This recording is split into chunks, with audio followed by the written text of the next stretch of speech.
So we'll be on our best behavior now. That's right. Hello, everyone. Welcome to The Matrix, Conversations and Transformations, a seminar series from the Department of Critical Theory and Social Justice. I'm Professor Malik Moazzam Doulat. Malik is fine. And I'm joined by the co-organizers of the series, Professor Mary Christianakis and Professor Heldman, as well as our colleague in CTSJ, Professor Kais Small. Today's panel will take up the significance of Vice President Kamala Harris.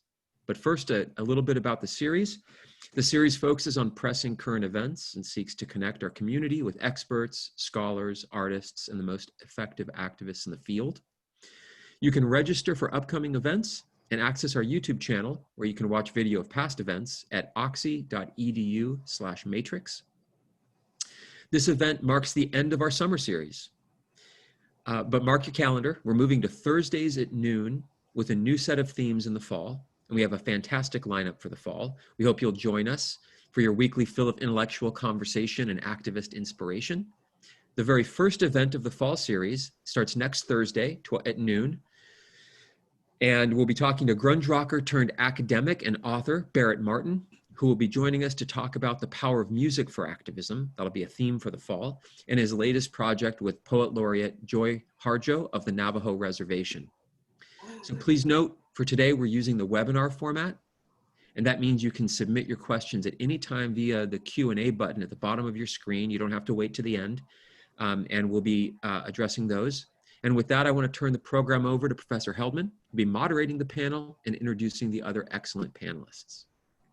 Thank you, Professor Malik. It is an honor and just sheer joy to introduce this panel of distinguished experts on leadership and the presidency. First, Dr. Sherice Nelson is an expert in Black political leadership, Black women as political agents, and the Black experience throughout the diaspora. She is a proud alum of the distinguished Howard University, where she received her PhD in political science at the age of 27, making departmental history. Dr. Nelson specializes in international relations, Black politics, and American government. She is also a principal consultant. She runs a boutique consulting firm that focuses on eliminating racial bias one conversation at a time. She is the author of Congressional Black Caucus, 50 Years of Fighting for Equality, which is due out in the spring of 2021, and is a professor at Southern University in Baton Rouge, Louisiana. Next is Dr. Aiden Smith. She is the director of the Newcomb Scholars Program at Tulane University. Dr. Smith earned her bachelor's degree at Barnard College, and she holds a master's in mass communication from the University of Florida. Dr. Smith completed her doctorate in American Studies at the University of Hawaii in 2013, and she coordinates the Newcomb's feminist film initiatives. Her book, Gender, Heteronormativity, and the American Presidency, was published in 2007 with Routledge. And last but certainly not least, Dr. Natasha Behl is a political science professor at Arizona State University. She completed her doctorate at UCLA with a specialization in race, ethnicity, politics, and comparative politics. Dr. Behl's book, Gendered Citizenship, Understanding Gendered Violence in Democratic India, is published with Oxford University Press.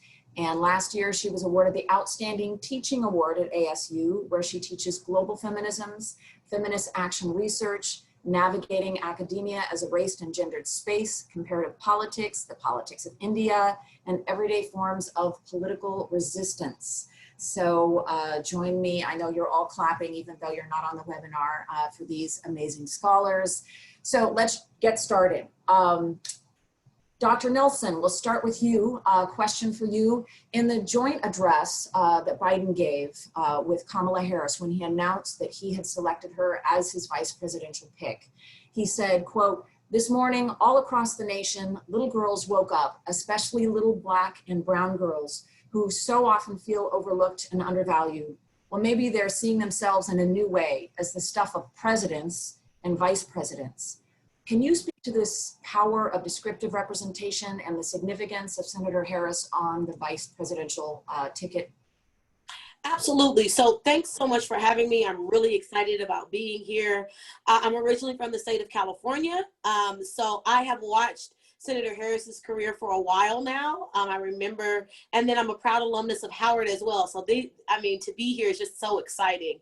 I think the issue of descriptive representation, as I've stated, and I've stated in my book that's coming out, is the issue of this, is that Black people in this country, when they're in legislative positions, are often asked to be more than just descriptive representatives. They are asked to represent descriptively who they're assigned to, and then they're also asked to then be a symbol for the rest of the Black people throughout the country. And so oftentimes, and we've seen this with the death of John Lewis, that John Lewis's reach was more than just inside of the district that he was responsible for.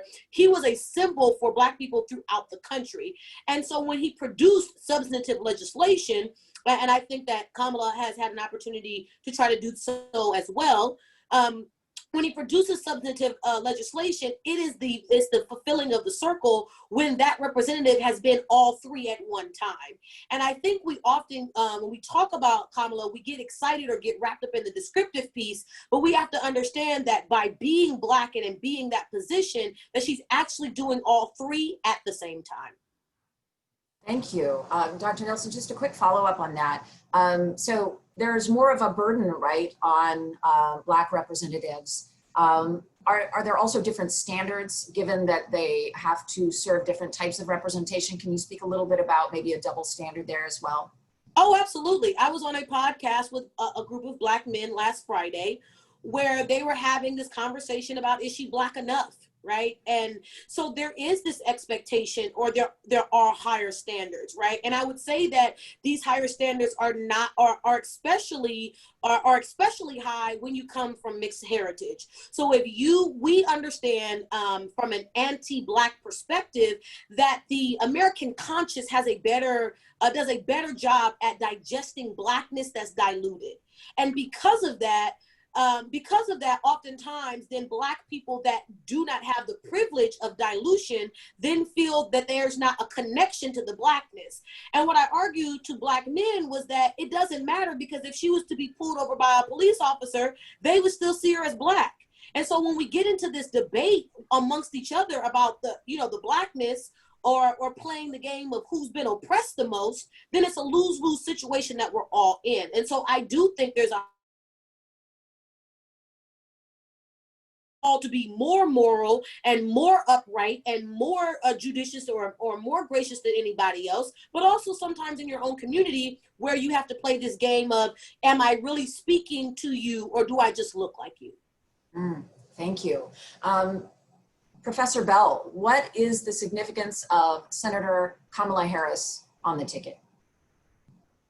I think this is really an important political moment in the United States. And I think the significance is just huge, especially when you think about the mixed race background of Kamala Harris. And I think that this really presents for us as citizens and for our leaders a moment of political possibility. And I think we really need to think a bit about that political possibility and what we can potentially achieve at this particular moment in time. And I think Kamala Harris could be positioned to do that because of her mixed race background, and she has navigated intersectional differences in a creative way throughout her life. And she's done that, I think, as we've already discussed, as a African-American woman, but also as a woman who is South Asian. And she identifies as both. She fiercely identifies as both. And when asked, are you one or the other, or are you Black enough, or are you Indian enough? She actually says that the question is the problem, not her, and not her identity, and not her politics. And so what I think this means for us in this particular moment in time is that now South Asians actually have the opportunity to understand how our presence in the United States is interlinked with the African-American experience in the United States. And that that we are dependent upon the civil rights movement. And it's the civil rights movement that opened up a host of benefits for immigrants. And I also think similarly, this is a moment in time where we can stop and think about the ways in which Indian intellectuals and Indian activists played such a key role in the civil rights movement, and that there is actually a historic relationship between these two kinds of identities or these two kinds of politics that are often seen as, you know, you choose one or the other, right? They could not come together in creative ways. And I would actually call on the South Asian community to take this as a moment to be self-reflexive, because in the South Asian community, there is a deep-rooted racism against African Americans. And I can only imagine what Kamala Harris experienced when her, and I can imagine that she understands this intimately because her mother, a Brahmin woman, upper caste Brahmin woman, broke many of the kind of norms around marriage when she chose to marry a Jamaican man. And so what does that then mean for her own lived experience? But what kind of possibilities does that open up for all of us if we were to really take these lived experiences seriously? One follow-up question. For folks who are unfamiliar with the term intersectionality, what does that mean? And you talked about Kamala Harris navigating that so well. Can you tell us a little bit about what intersectionality is? So, intersectionality is interlocking forms of oppression, understanding that oppression isn't experienced in a singular fashion, but that there are interlocking categories of difference that come together, and that we cannot take up any one category without understanding the others. And usually in the US context, it's studied as race, gender, class, sexuality. If we were to then kind of pivot to a different comparative context, like India, caste becomes central to that discussion. You know, and other categories of difference become central when you think about the geographic location. The ideas come from Black feminism. And often when we talk about intersectionality, the intellectual history gets papered over. But we have to understand that the ideas come from Black feminism, but also Latina feminism, Chicana feminism, but it's women of color feminists, third world feminists, that we're all working together around these similar kinds of ideas. And so there's a long history of intellectual work, but also activist work around intersectionality. And it's just to bring it back to Kamala Harris, it sounds like she is navigating at least 4 marginalized identities, right? As a vice presidential candidate, she's a woman, she's a Black woman, she is a South Asian woman, and also caste, which is still playing, even if it's playing a role in how she's being perceived by some, right, in the South Asian community, I would imagine. Shifting gears here, Dr. Smith, you have written extensively about the presidency and somewhat by default by the vice presidency, because there isn't a lot of scholarship on this position and women of color in this position. But we know that there are really high barriers to the presidency, some of which also play a role with the vice presidency. And starting with Victoria Woodhull, right, in 1872, and it's funny in my notes I put 1972, right, but of course it was 1872. Since that time, 16 women have made serious bids for the presidency by my count. Well, 17 if you include Marianne Williamson, we can have that debate.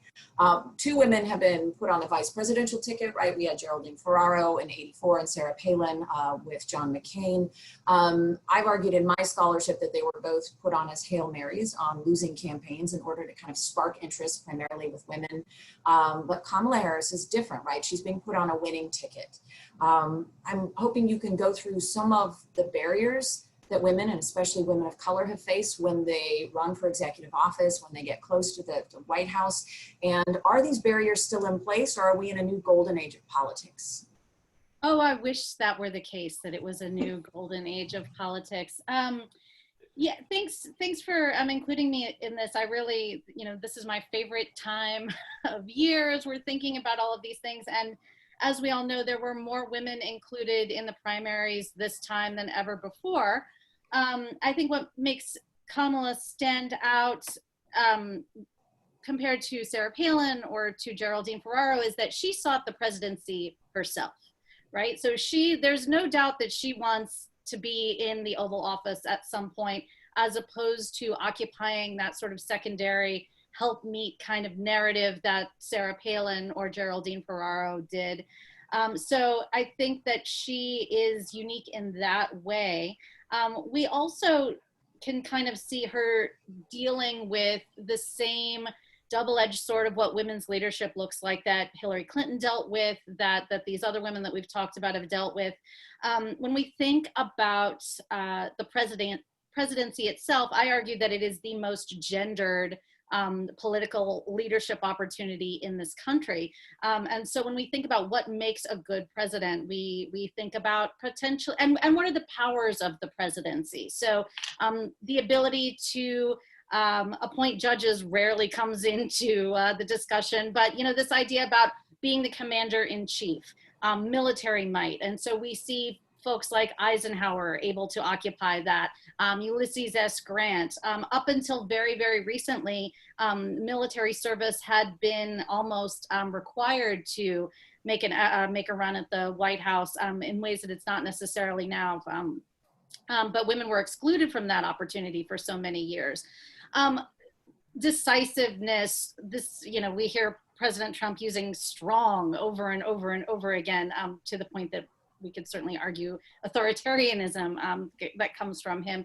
But Kamala Harris is trying to walk a very narrow path here, that she has all of these masculine leadership traits of being decisive, being strong.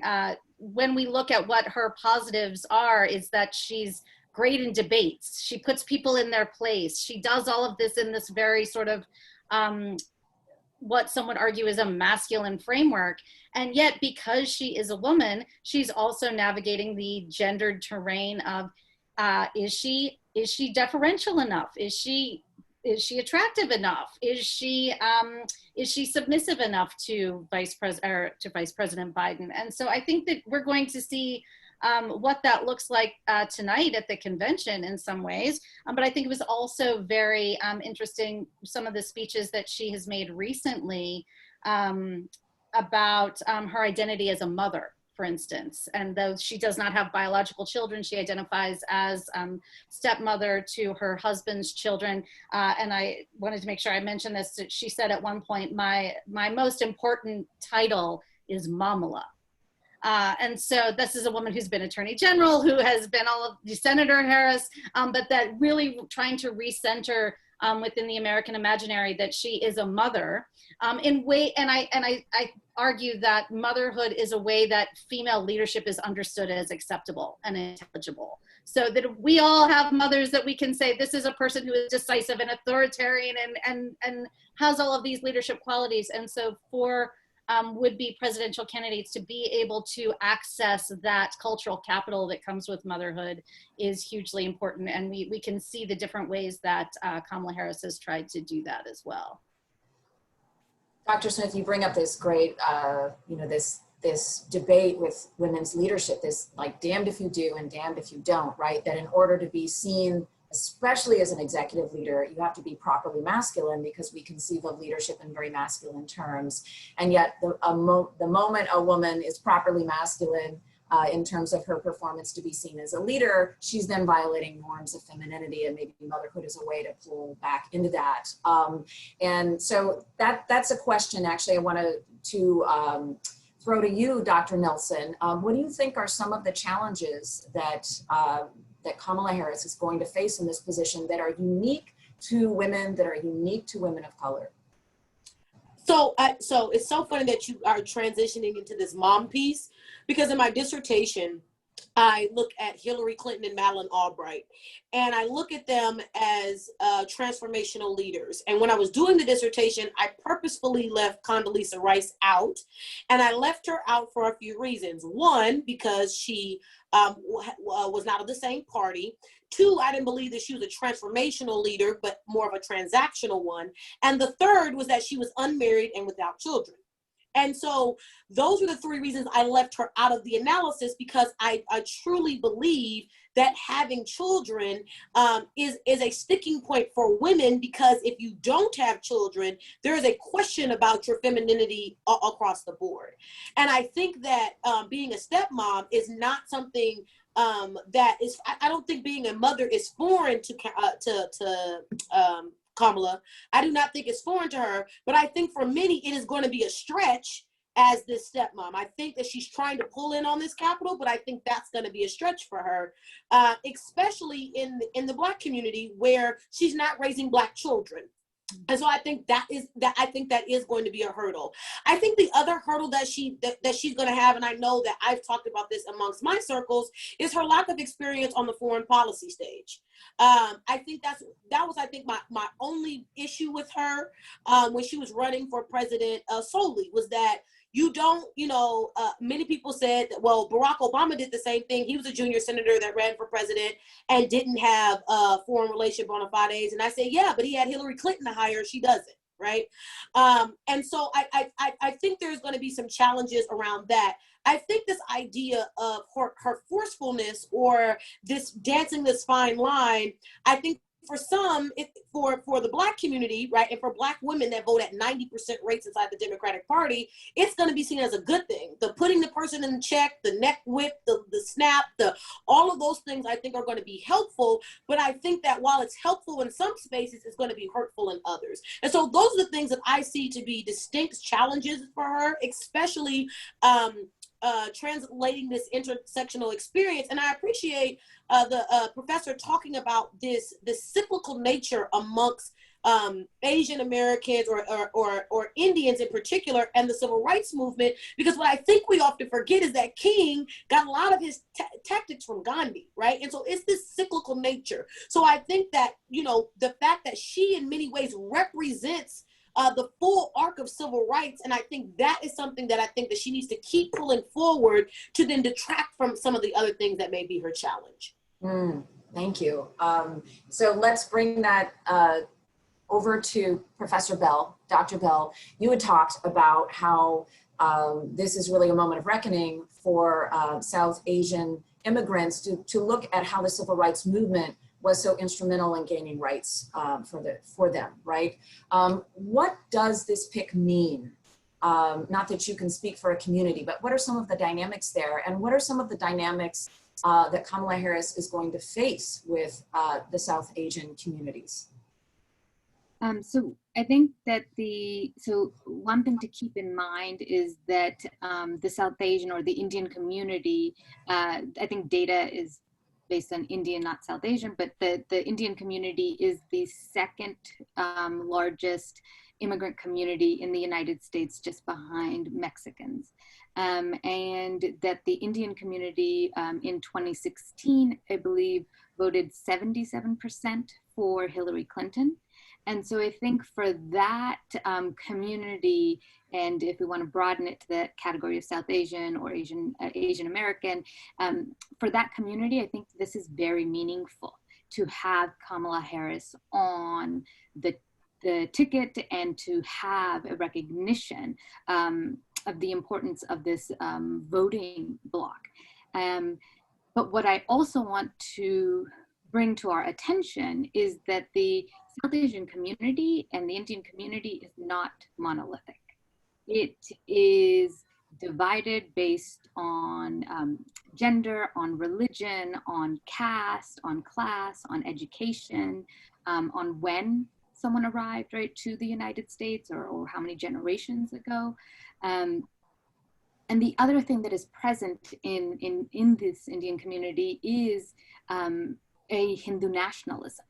And so there are some within the South Asian community that voted for President Trump, and they will vote for him again. I think they are very likely to vote for him again, because these are the very people who support Prime Minister Modi.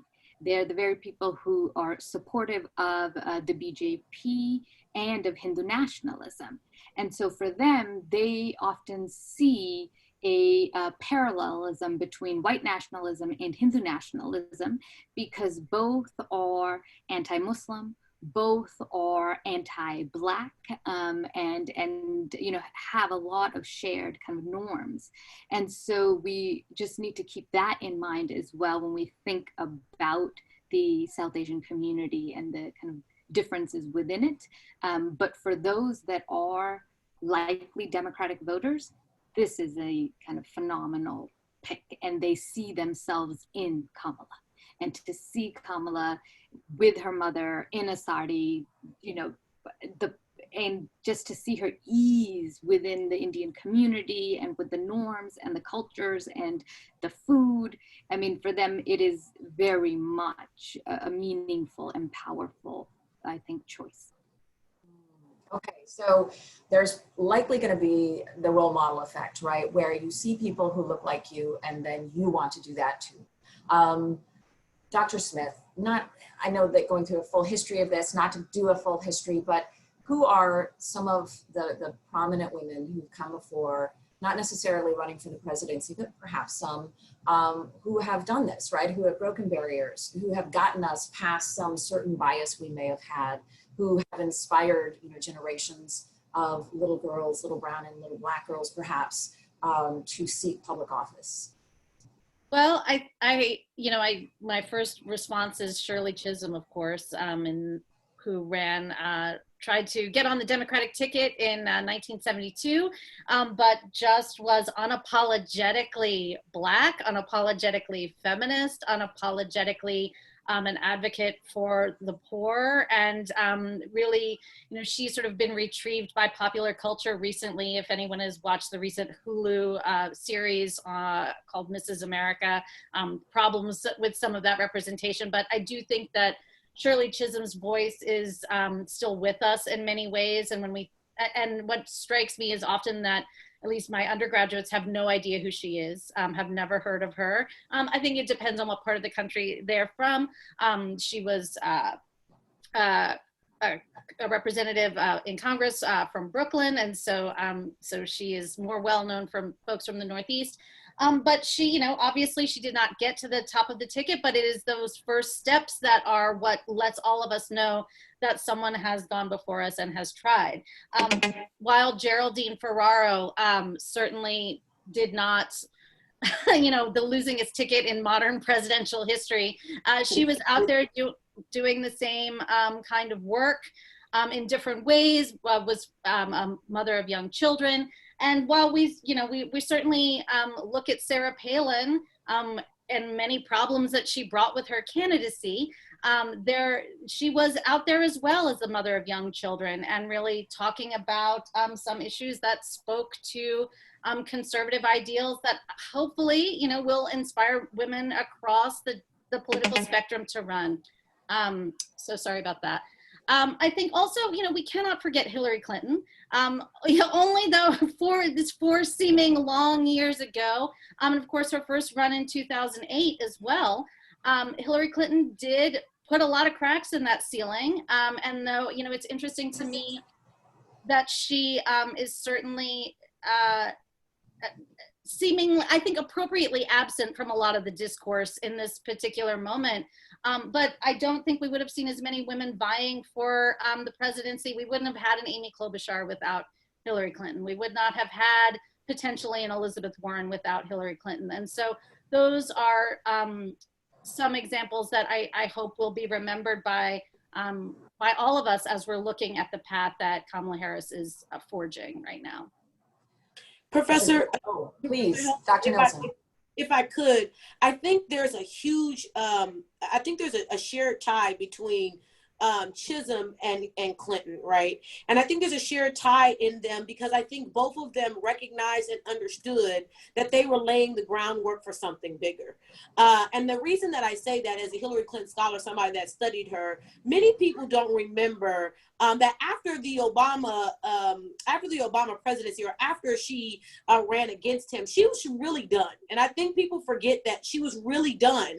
And one of the biggest things that's not often talked about is that the Democratic convention, or the DNC, really, because they wanted Hillary so bad, didn't do Obama the greatest service. And so Obama created Obama for America and really bled the organization of resources and took all the resources in one place. And so when it was time to run in 2016 and they didn't have really a viable candidate, many people don't remember this, but Ready for Hillary started. And Ready for Hillary started, and they raised all of this money. And then if you go back and pull the bylaws of the organization, it literally says, once we dissolve, all the money goes to the DNC. And so there was a certain level of pressure that was there on Clinton. Yes, she may have wanted to win, but there was a certain level of pressure because she knew that she was laying a groundwork for something, and maybe not, another woman presidency, but laying a groundwork because her party was in trouble. And so I say that to say that there was a relationship, I think, from Shirley Chisholm to Hillary Clinton, because both of them understood the groundwork they were laying. Shirley Chisholm was, she was of Jamaican heritage, or she was of Caribbean heritage, right? And so by being of Caribbean heritage, she understood the dynamic inside of the Black community as far as her stepping out there to begin with, and trying to figure out how does she muster support inside of her own community, right? She was a member of the Congressional Black Caucus, one of the original members, but the only woman. And so there's a lot of similarities, I think, between these two women that we don't often give them credit for, that they understood that they were laying a foundation, that they, as Dr. King may say, they may not see the mountaintop, but they want to make sure that someone else that looked like them did. Thank you. Yeah, I'm sorry. I just wanted to add, lest I forget, I'm sort of on the spot, but I did want to mention some women that often get forgotten in their pursuit for the presidency, like Liddy Dole and like Pat Schroeder, who, lest we think that the late 80s and 90s were a vast wasteland of no women that were considering running for office. Liddy Dole tried to get on the Republican ticket. Pat Schroeder attempted to get at the top of the Democratic ticket. Both did not make it very far, but again, really to your point, Dr. Nelson, throwing their name out there, trying to get that grassroots work done, and letting all of us know who came behind them that there were women who were interested and able to fill those shoes. Well, and you're both pointing out this trend where one of the ways in which we keep women from this highest office, vice presidency, is by an ahistorical narrative that we've never actually really tried before, or that we haven't gotten very far. And and Elizabeth Dole, I would argue, was actually the first candidate out of all of them, went before. It would have been 12 before her, I believe. She was the first candidate that the press actually treated like a real candidate. Now, mind you, I remember, doing research and finding that there were massive gaps in sexism in the way she was covered, but it was the first time they actually talked about her as though she were a legitimate candidate instead of mocking her and dismissing her. Although, again, I do think the negative press probably hurt her that way. To my last question, and then we'll open it up for questions from the audience. I'm sure there will be many. There is a lot of open as well as kind of covert bias against women running for the presidency, and you could say on the vice presidential ticket, we're assuming that because Joe Biden has said I'm a transitional candidate, the goal really here is for Kamala Harris to be president at some point. So looking at it through the lens of the bias against women who run for this office, we know that about 95% of Americans say, yes, I support a woman for president, but then, when you get around that social desirability and you ask them, is the country ready for a female president, that number goes down precipitously. Another number, we know that from a recent Gallup poll that 20%, 1 in 5 Americans believe that interracial marriage is morally wrong. That's a recent poll. We don't have good polling on the bias against a woman of color running as vice president or president. We just don't have those numbers, but we're going to assume that the bias is pretty high. We have a man in the White House who is using Twitter in ways that we've just never seen a president use Twitter, right? All of this to say we're in a new environment in terms of social media. Bias plays well with certain parts of the electorate. Starting with you, Dr. Nelson, what are we going to see in the next 2 months in terms of, I'm going to say, the ugliness of this campaign? What should we anticipate? Oh, I think that it's going to get real ugly real fast. And I wouldn't expect anything less, right? I think they're going to highlight the fact that she is married to a white male, right? I think that's going to, let me start off this way. The biggest thing that separated us in 2016 that Russia understood was race. And so I think we're going to keep picking at that scab, right? And every time I talk to people inside of my community or I get on a stage is I ask them this question: are you proud to live in this country? Are you happy with what is available to you? Now, it may not be perfect, but is there some level of satisfaction? Have you traveled outside of this country to see what the alternatives could be?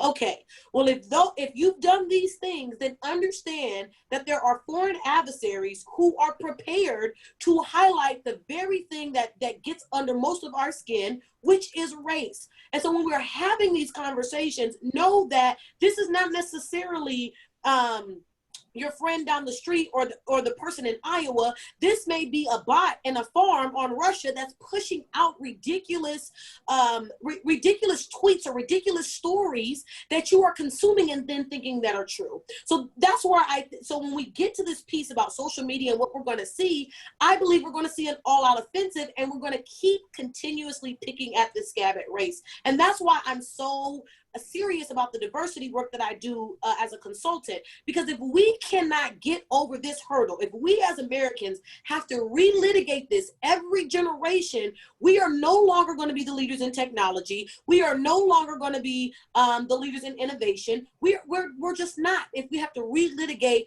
what we already know, that race is a social construct, it is not a biological one. Thank you. Dr. Behl, what are we going to see in the next 2 months?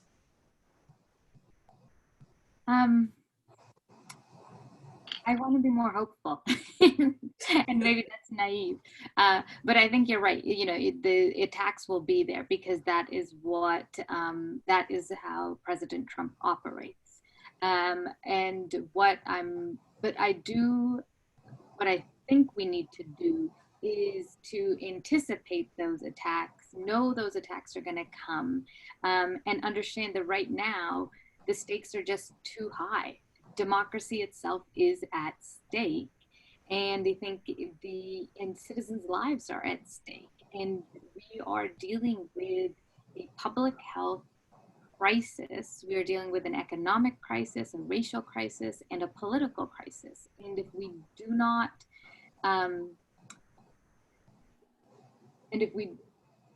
if we do not go out and vote, and we do not, I think, make a thoughtful decision when it comes in November or earlier, you know, the country is at stake and its democracy is at stake. And so I'm hoping, I also am hopeful that we've got this moment where women might be coming together across differences, and somehow the pandemic, I think, there's a couple of pieces that came together to make this happen. I think the Women's March after 2017 and Hillary Clinton's loss. I think Black Lives Matter and how intersectionality and gender are central, right, to that movement. And I think then the global pandemic, women are overburdened. They are enraged. They cannot send their children to school. They are fearful for their children's lives, and they're fearful for their own jobs and their own security. And I think perhaps this is happening across race and across class in a way that it hasn't in the past. So I hope that things are somewhat different in this particular moment. So the coming together experience, the shared deprivation and pain that is disproportionately falling on the shoulders of women, and disproportionately falling on the shoulders of women. Yeah, okay. So we'll take that optimism. Dr. Behl, how about you, Dr. Smith? Are you optimistic we're going to see great things in the next 2 months? I would like to say that I am optimistic that women will come together across all of these various identity categories and get out and vote in ways that they were not mobilized to do 4 years ago. I will say that in thinking about what Dr. Nelson had said about race being at the forefront as much as the incumbent can make it, I also believe that misogyny will be at the forefront as much as he can make it. And we've certainly seen that in the last, since the announcement of her inclusion on the ticket, our pal Rush Limbaugh has come out, has already called Kamala Harris a hoe, has already called her a mattress, has made, I won't even describe, I'll leave it to everyone to sort of look on their own in the cesspool that is Twitter, on the memes that have emerged. And what we do see, unfortunately, is the perpetual hypersexualization of women of color. It's not an accident that, that the word nasty is used, right? And so that can be understood in multiple ways. But I do think that we are primed to think about women seeking power as aberrant in the first place, and so the alignment of that with the sexual promiscuity that is often attributed to women of color is going to be with us for the next 2 months. And I think Kamala Harris has dealt with this since her time, since the beginning of her political engagement. I'm a former resident of San Francisco, and I recall in the early 2000s her dealing with this specter of her sexuality since 15 plus years at this point. But I think that that part is going to be ugly in ways that maybe Hillary Clinton was able to escape, not only because of her whiteness, but because of her age, although there was certainly some of that as well. So to pivot on optimism, to say, I do hope that everyone is as disgusted as I am by the majority of this, and that spurs them to really turn out in ways that we didn't see a few years ago. So I think we should all be prepared for that, though. Thank you. Excellent analysis. I mean, this has just really been an incredible panel, and now we'll open it up. We have our first question from Alma Fernandez for Dr. Nelson. You mentioned that race is really divisive in our country. What solutions do you see for the future and for giving less importance to race and more to character, ideas, and future policies for potential presidential candidates? I think we have to establish and be honest about ourselves, about the creation of this country. We can no longer tell the lie that we were not built around a racial hierarchy. We were built around a racial hierarchy, and the more we perpetuate that lie that we weren't, the harder it is to get to solutions. The easiest way to get over something is to admit that it's there. And I think that we're at a point right now in this moment, right? I tell everybody that this is not just a moment, it's a movement, and we're starting to see it because the who's in power is changing. I truly believe that Senator Harris will become Vice President Harris. And then once the who's in power changes, it forces us to deal with narratives that we don't necessarily like to deal with. And so what I think helps is what's happening right now is women of color, is people that are at the margins, asserting themselves, getting inside of the power structure, and then forcing people to realize that you have been fed in some ways a lie most of your life. And so here's the reality, and here's where we can collaborate to then get change, not a domination of one person or the other. And I always give this example every time I get this question, is that that's not necessarily in the nature of Africans. And our case study on that is South Africa. Thank you. Anyone else want to talk about how we can get beyond this? If we can get beyond it, as Dr. Nelson pointed out, right, embedded in our institutions, embedded in our founding documents, embedded in our founding practices. It was silent or hidden in some sense, but not really. I mean, it really, racism and racial hierarchies have been here since the beginning. And so as things have unfolded the last 240 years, they've actually somewhat unfolded in the way they were intended to, given where we started, right? And anything that goes against that is because we have movements for social justice. Professor Beller-Smith?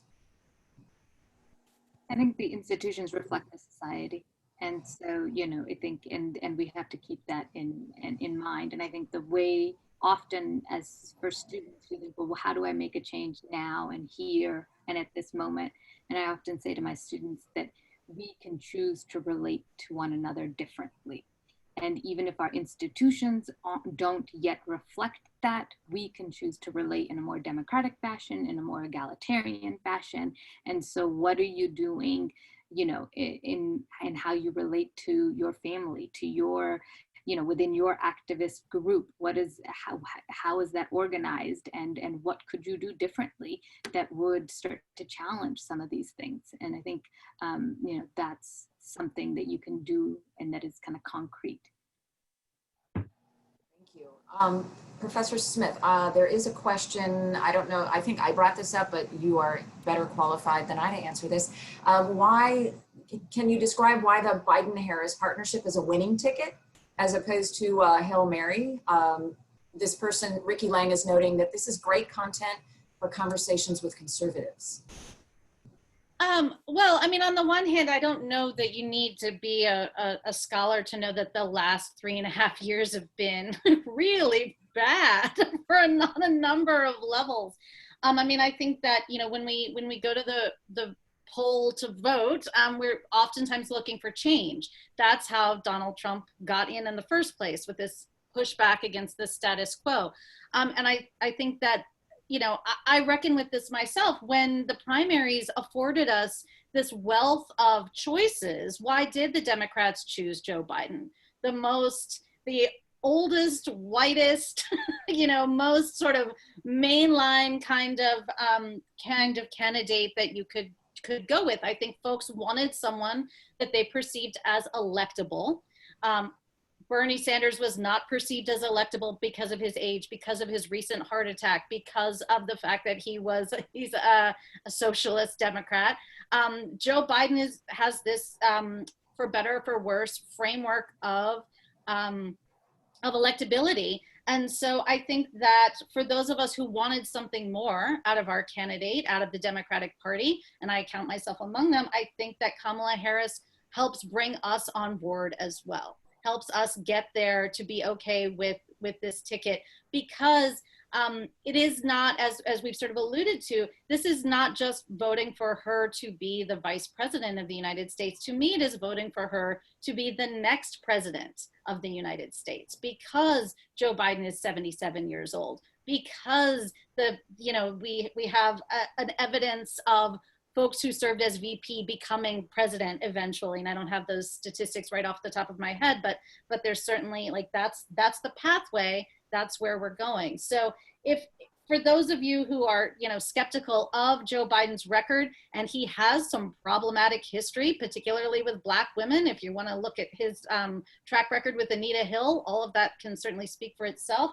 But I do think that we need to sort of revert to that optimism and say, this is a hugely positive step forward for folks that want to see change. And to those conservatives, you know, there's plenty of critique that Kamala Harris has a problematic background for progressives, given her her background in law enforcement as the Attorney General and all of that as well. So it's a ticket that everyone can get on board with, hopefully, and we'll see what that looks like. One thing I want to say to this point is that as being a native Californian, we got, besides ourselves, and we became disgusted with Gray Davis, and Gray Davis as governor, and then he was escorted out. And then we got the eccentric, as I like to say, Arnold Schwarzenegger as governor, who didn't understand what it meant to be governor, and within one cycle put the state in bankruptcy. And one of the reasons he did that is because California, as many people do not understand, because they are basically governed based upon income. And the income is volatile. They don't govern the same way on property tax because of other laws that have been passed. And so it was volatile, and he didn't understand its volatility. volatility and put the state in bankruptcy. Well, who do we have to call? We had to call Jerry Brown, right? A old white man, right? To come and right the ship because he had enough experience, had been in government long enough, understood the volatility of the budgeting cycle because of the tax structure, right? And was able to put it back on course. Now, who's the governor of California? Gavin Newsom, someone that's far more progressive, someone that was the lieutenant governor at the time who got in arguments with the governor's office at the time. For people that don't understand, they run as a split ticket. They don't run together. And so they argued constantly while he was there, but we still needed somebody to right the ship. And so what I'm saying and giving this as an example is that we need at this moment somebody to right the ship. The person in the White House right now has no clue how to deal with then the federal government, has no clue at all. And since he has no clue, we need somebody to right the ship. So I'm okay with Joe, right? Because we have Kamala that's next to him, in the same way that Jerry Brown had Gavin Newsom next to him. Interesting. Yeah, there's definitely this kind of reaching for what you know during a time of crisis, because we have the most diverse Democratic primary candidate slate. But, you know, Joe Biden has made it really clear, unusually clear, that he selected his vice presidential pick was based upon whom he saw as being most presidential. We have some other questions coming in. Dr. Smith, why do other countries around the world, Germany, New Zealand, Iceland, Sweden, Great Britain, et cetera, do so much better in electing women to higher office? And then I'll ask you the same question, Dr. Behl. So there's differences, and I'm not a comparativist, but I'll tell you what my understanding of it is. So first off, when we think about places like Great Britain, where they're governed by parliament, that's a collaborative government. And so women are often credited with being collaborative and team players. And so the characteristics that are attributed to femininity align more closely with that sort of governmental structure. And so it's not a paradigm shift in the way that it is for Americans. When we think about the rhetoric that is the foundation of our government, of our idea of ourselves as Americans, it's the story of founding fathers. And it's the story of a people that have thrown off the yoke of tyranny from monarchies and are making their way on their own. And a lot of that rhetoric is anchored in self-sufficiency, is anchored in frontiersmanship, this idea of independence, autonomy, making it on your own. And those qualities simply don't align in the same way with expectations of women leaders. And so so that's there's those sorts of arguments to be made about just simply the way that we as Americans think about ourselves and the gendered expectations of leadership that are always with us.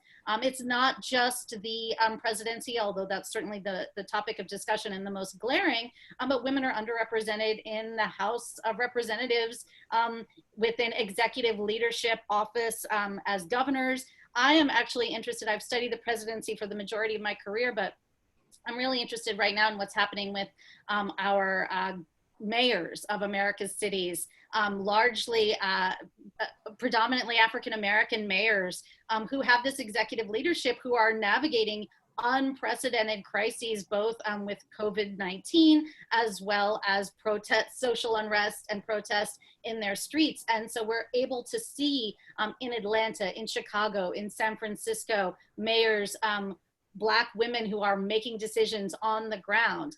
What will that look like in 10 to 15 years should any of these women seek the presidency? And I think those are sort of the models that will let us think about what does an autonomous, decisive woman leader look like in our framework. Same question to you, Dr. Behl. Why does the U.S. do so poorly in the comparative context when it comes to electing women executives? Much of this has to do with institutional design. And so it's presidency versus parliamentary systems. Also, it has to do with the kind of elections that you have. And so is this proportional? Is this first past the post, right? So all of these things make a difference. And then other places, other countries have a couple of things. One is the strength of the party matters. In the United States, parties are not as strong as they are in other places. And then parties then take on different institutional design internally to help certain kinds of groups. And so they may want to elevate the number of women that they have. And so then they are creating an internal structure to the party system to make that happen.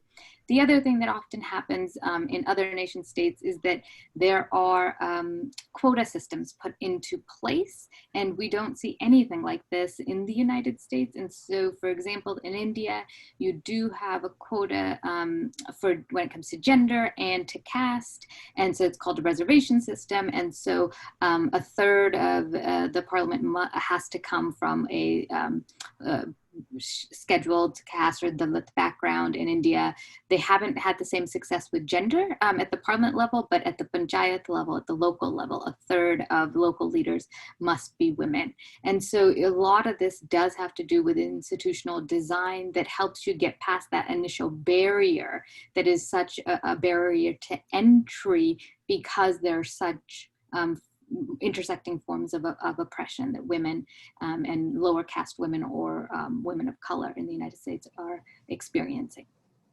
Great. And just to summarize what I hear you both saying, right? So we have a list of things that are in play. One is that we have a presidential versus a parliamentary system where women can rise up through the parties and into the highest position instead of relying on public opinion. You also both mentioned strong political parties, where the political parties will appoint the next successor. And so there's more power, so women get a boost if they're selected. Perhaps familial replacement is coming into this as well.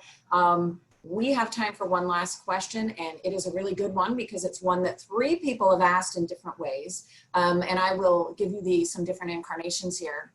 Among the younger generation, Kamala Harris is not seen to be progressive enough.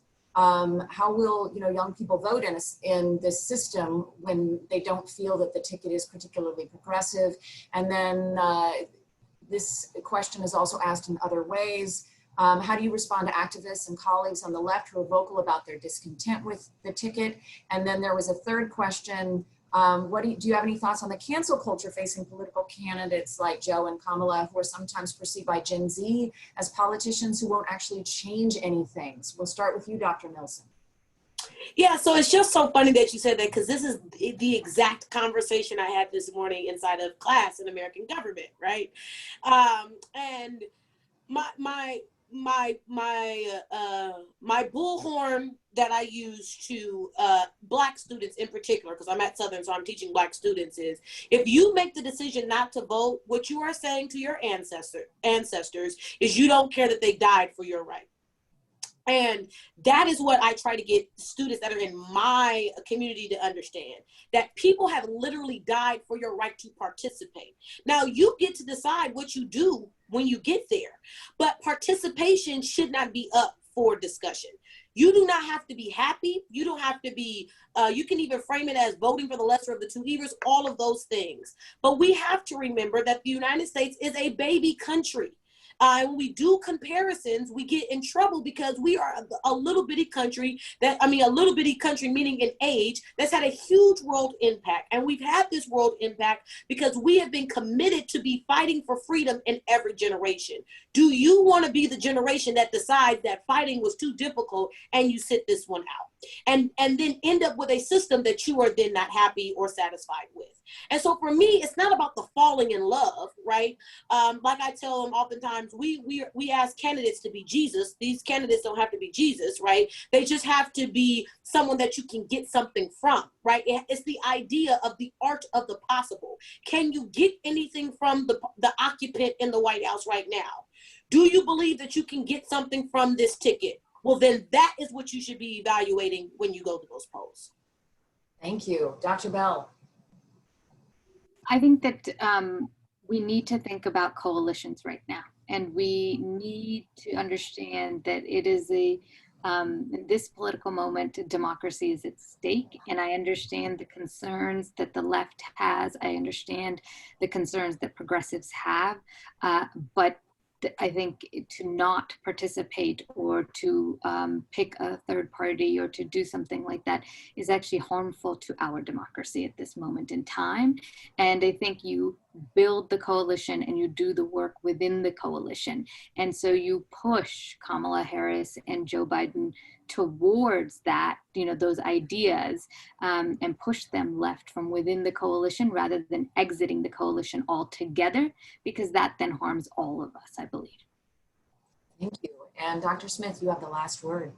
Yeah, I would just argue that, when we're thinking about who you might want to work on a group project with, as I would tell my students, who do you want to be on the team for that final project? And we all hate group projects for a number of reasons, but that's sort of what this is. We tend to think of the presidency as though it's this isolated person who's making decisions on high. That's not right. That's not how it is. And so whomever is in the Oval Office has to work with the judicial branch, has to work with the legislative branch, and as all of you American government students know.